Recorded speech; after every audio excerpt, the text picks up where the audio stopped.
नाज़रीन तव्हांखे हिकु अहम ख़बर खां आगाह कंदा हलूं त पीपी माइनॉरिटी विंग ज़िला उमरकोट पारां पीपी चेयरमैन मोहतरम बिलावल भुट्टो ज़रदारी साहब जी 33 सालगिरह जो केक कटियो वियो। जी नाज़रीन, रिपोर्ट जेठानंद मटराणी मुताबिक़ पीपी माइनॉरिटी विंग ज़िले उमरकोट पारां पीपी चेयरमैन बिलावल भुट्टो ज़रदारी साहब जी 33 सालगिरह जो केक कटियो वियो, जंहिंमें PP minority wing general secretary ज़िले उमरकोट रायचंद भील, इंफॉर्मेशन सेक्रेटरी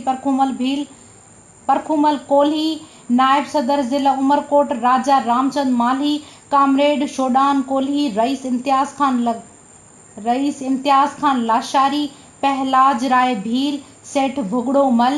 खुमन लाल भील ऐं ॿियनि बिलावल भुट्टो ज़रदारी जे चाहींदड़नि जी शिरकत में ख़ासि करे उमरकोट जी अवाम, ग़रीब माण्हुनि मुख़्तलिफ़ जायुनि ते ख़ुशी ऐं ॾाढे जोश ऐं जज़्बे सां इहो ॾिणु मल्हायो।